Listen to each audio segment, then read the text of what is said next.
সবার বাসায় পানি চলে আসছে, আপনার বাসায় কেন আসে না? কি হয়েছে দেখি?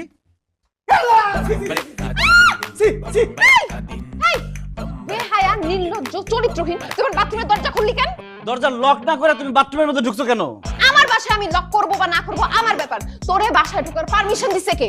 আমি আসছি তোমার পানির কল ঠিক করতে, তোমার চেহারা দেখতে আসি নাই। ভাবির কাছ থেকে পারমিশন নিয়ে আসছি, জিজ্ঞেস করে দেখো। ভাবি পারমিশন দিছে? হ্যাঁ। ভাবি, জিজ্ঞেস ভাবি এদিকে আসো। কি হইছে? তোমরা কি চিন্তা করতেছ কেন? তুমি এই ফালতু ছেলেটার বাসায় ঢোকার পারমিশন দিছো? আরে পানির কল ঠিক করতে এসে তো ভালো বিপদে পড়ে গেলাম দেখতেছি। আমি না আপনার অনুমতি নিয়ে ঢুকলাম।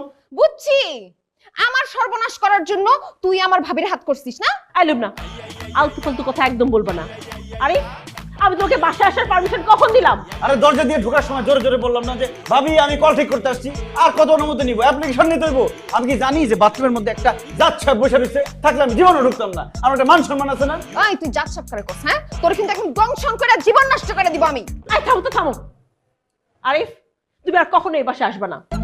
তুমি যদি লুপটাকে আর একবারও বিরক্ত করো না, তাহলে কিন্তু তোমার বিরুদ্ধে ইফটিজিং এর মামলা দিব। ইফটিজিং এর মামলা দিব, আর আমি মনে হয় বসে বসে মামলা খাবো। আর সে যে আমার সামনে কিভাবে কিভাবে হাঁটে, বাজে ইঙ্গিত করে, মুস্তামুস্তি করে, চোখ টিপ মারে এরকম করে, আমি যদি ইফটিজিং এর মামলা দিয়ে দেই, উল্টা একটা ছেলে ইশারা করলে ইফটিজিং এর মামলা হয়ে যায়। আর মেয়েরা যে সামনে এসে মুস্তামুস্তি করে, সেটা কি? এইরকম একটা ভন্ডর বাসায় আমি আর থাকতে পারবো না, কোনোভাবেই সম্ভব না। তোমার সাহস আমার বাথরুমে পর্যন্ত ঢুকে গেছে। বাথরুমে ঢুকছি ভালো করছি, আমার যেখানে খুশি সেখানে ঢুকবো।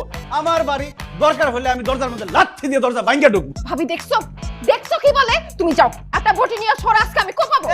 আমারে বডি দিয়ে কোপাবে, আর আমি মনে তাকায় তাকায় দেখবো। এটা দিয়ে তোর পিঠে তোর সাপের মতো লম্বা করে ফেলাবো। পরে তোর এই বাসায় জায়গা না, সাথে থাকবি নাহলে রাস্তায় থাকবি। আই থামো, আই বেরো, বেরো তুমি এই বাসা থেকে। আর তোমাদের এই বাসা আমরা ছেড়ে দিব, এই বাসা আমরা থাকবো না। Most welcome. আপনাদের মতো আপদ এই বাসার থেকে চলে গেলে আমরা খুশি হই, আমরা মুক্ত হই। আর ওরে বলে রাখেন, আমার সাথে যদি ফাইজলামি করতে আছে, পিঠাই মিঠাই কিন্তু এই যে লম্বা পা ছুড়ে ফেলাম একদম। তুমি কিন্তু বেশি বাসতো, যাও এখান থেকে।